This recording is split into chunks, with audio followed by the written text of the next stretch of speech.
నమస్తే అండి, అందరికీ గుడ్ మార్నింగ్. ఈరోజు మసాలా ముద్ద చేసుకునే విధానం. పూర్వం ఇలా శనికాల మీద నూరుకుని కూరలో అంత ముద్ద అలా తెచ్చుకుని వేసుకునేవారు. ఆ కూర అమృతంలాగా ఉండేది. మరి ఆ నూరేది మసాలా ముద్ద ఏం మసాలా ఎలా నూరుకుని వేసుకునేవారు అనేది చక్కగా చూపిస్తాను. మరి శనికాల మీదే నూరుకుని వేసుకుంటే పూర్వం వండుకున్నట్టు పెద్దవాళ్ళు వండినట్టు ఉంటుంది అని అంటున్నారు కదా. అందరికీ శనికాయలతో నూరుకోవడం ఉన్న శనికాయలు టైం కుదరకపోవచ్చు. మరి ఏరేగా చేసుకోవడానికి ఎలాగంటే మనం మిక్సీ గిన్నెలు ఉంటాయి కదా, చిన్న గిన్నె అన్నా పెద్ద గిన్నె అన్నా, అందులో కూడా మనం శనికాయల మీద నూరితే ఎంత రుచిగా ఉంటుందో అంతే రుచిగా ఉండేలాగా, శనికాయల మీద నూరుకున్నప్పుడు ముద్ద ఎలా వస్తుందో అలాగే ఉండేలాగా నేనైతే మిక్సీ గిన్నెలో కూడా చేసి చూపిస్తాను. ఇప్పుడు శనికాయల మీద నూరు చూపిస్తాను. ఏమీ లేదండి, ఇవి 4 మాత్రమే వేసేవారు. అల్లం, వెల్లుల్లి సమానంగా తీసుకుని, జీలకర్ర, ధనియాలు. ఇక వేరే మసాలాలు అయితే ఏమీ ఉండేవి కాదండి, ఏమీ ఉండేవి కాదు. చక్కగా ఇక్కడ ములక్కాడల కూర అయితే ఉడుకుతుంది, అందులో చిన్న ముద్ద వేసి మీకు నేను చూపిస్తాను చక్కగా. ఇప్పుడు ఏమేమి వేసేవారు చెప్పనా మరి. చక్కగా ఇదిగోనండి అల్లం, ఆ కూరకు సరిపోతుంది అన్నమాట అండి ఇది అల్లం. అలాగే ఇదిగో వెల్లుల్లి, చక్కగా ఇదిగో జీలకర్ర. ఎందుకంటే మామూలుగా కారంలోని ఈ ముద్ద వేసుకుంటాం, మసాలా కారాలు అది వేసుకుంటే ఈ ముద్ద కొంచెం వేసుకోవాలి. మసాలా కారం అంటే అందులో మసాలా ఉంటుంది కదా, ఇంతేనండి. ఇలాగే ఈ 4 వేసేసి కొద్దిగా ఇలాగా నీళ్ళు పెట్టుకుని ఇలాగా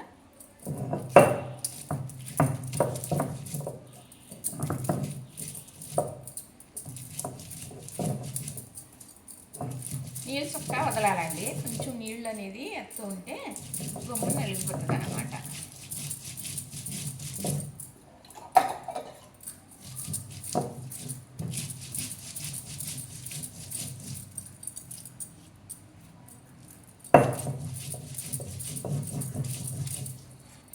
ఇది ధనియాలు నలగటం ఇది మీద కొంచెం ఆలస్యం పడుతుంది, ఎందుకంటే పెద్ద ధనియాలు కదా. కానీ మసాలా ముద్ద కచ్చాపిచ్చాగానే ఉంటుందండి. ఇక ఏమన్నా వంకాయ ఎగురైనా, అరటికాయ ఎగురైనా, ములక్కాడ ఎగురు కూర అయినా, పులుసు కూర అయినా కొన్నిటిలో మసాలా ముద్ద వేసుకోవాలి అంటే ఇలా నూరేసి చక్కగా కొంచెం ముద్ద వేసి ఇవ్వరండి. మరి అది ఈ మసాలా ముద్ద ఎలా నూరుతున్నాం కదా, ఈ చెయ్య ఇది ఎంత మంచి స్మెల్ వస్తుందోనండి. ఇలా నూరుతుంది మాకు సరదాగా. మా చిన్నపాప ఆ చెయ్యి వాసన చూపించమంటుంది నూరినప్పుడు. చక్కగా చూసారా, లిప్స్ చేయకుండా చేసి చూపిస్తున్నానండి.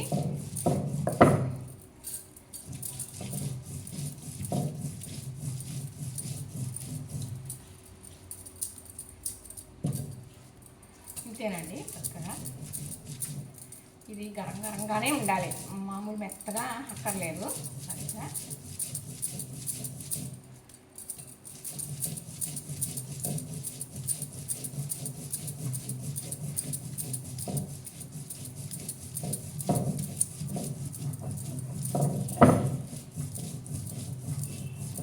ఇదిగోనండి, చక్కగా నలిగిపోయింది కదా.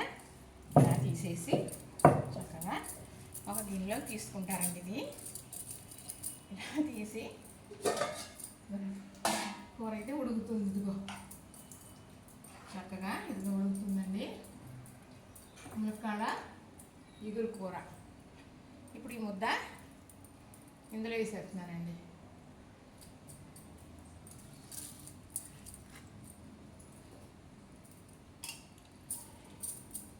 అంతేనండి. ఇది చక్కగా ఇలా కలిపేసి లాస్ట్ వేస్తారన్నమాటండి. కూర దింపేస్తామనగా ఇది మసాలా మొక్క పోయి ఈ ముద్ద ఫ్లేవర్ అయితే మాత్రం ఫ్లేవర్ బాగుంటుందండి. చక్కగా ఇది ఇలా ఉడుకుతుంది కదా. ఇప్పుడు నేను ఇది చక్కగా మిక్సీ గిన్నెలో చేసి చూపిస్తాను, సరేనా. ఇప్పుడు చక్కగా ఇదిగోనండి, ఇందులో ధనియాలు వేసేసాను కదా, ముందు ఈ మిక్సీ పట్టుకుందాం. ఇప్పుడు ఇదిగోనండి ధనియాలు ఇలా పట్టేసాం కదా. ఇప్పుడు ఈ ప్లేట్లో వేసేసుకుంటున్నాను. ఇది వేసేసుకుని చక్కగా ఇప్పుడు ఈ జీలకర్ర కూడా చక్కగా పట్టేస్తానండి. ఇదిగోనండి జీలకర్ర కూడా పట్టేసాను.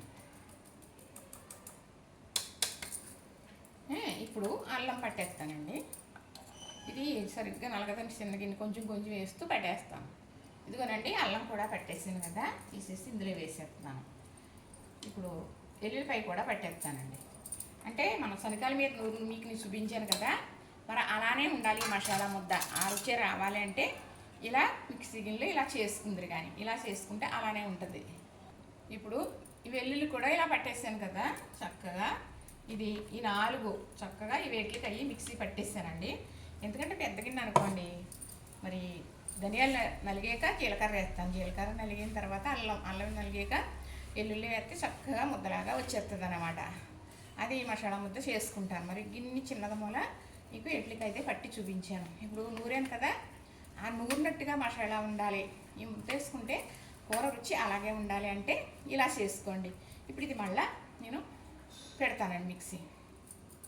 ఇది మళ్ళీ 2 గిన్నెలుగా పెట్టేస్తే చక్కగా చూపిస్తాను. ఇదిగోనండి చక్కగా ఇది నలిగిపోయింది.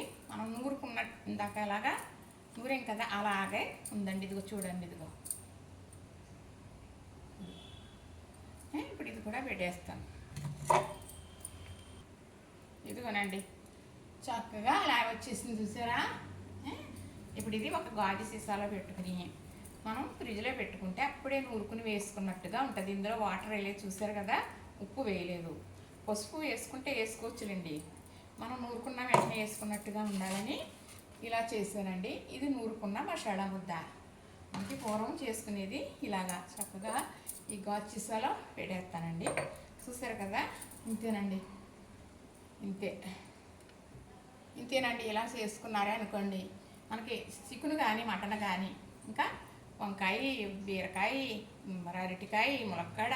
ఇప్పుడు ములక్కాయ కూర ఎగురు చేశాను, అందులో కూడా వేసానండి చక్కగా నూరిన ముద్ద. ఎంత చూసారు కదా, అలా నూరుకుని వేసుకునేవారు. అలాగే ఉండాలంటే ఇలా చేసుకోవచ్చు. ఇలా చేసుకుని కూడా మనం అప్పటికప్పుడు చేసుకోవనక్కర్లేదు. మిక్సీ గిన్నెలో అయినా శనగల మీద నూరుకునే అవకాశం ఉంటే శనగల మీద కూడా నూరేసుకోండి.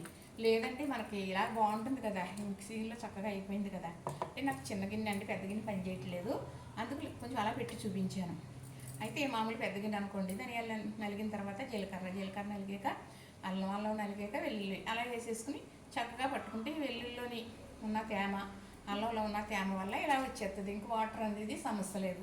అందుకు నిలవ అనేది అలా ఉంటుంది. స్మెల్ అనేది మారదు, రుచి కూడా మారదు. మనం అప్పటికప్పుడు నూరుకుని వేసుకున్నట్టుగానే ఉంటుంది. నచ్చిందని అనుకుంటున్నానండి. తెలిసినవన్నీ చెప్పేస్తూ ఉన్నాను గబగబా. మరి చూసారు కదా, నచ్చింది కదా. మీకు నచ్చితే మాత్రమే లైక్ చేయండి.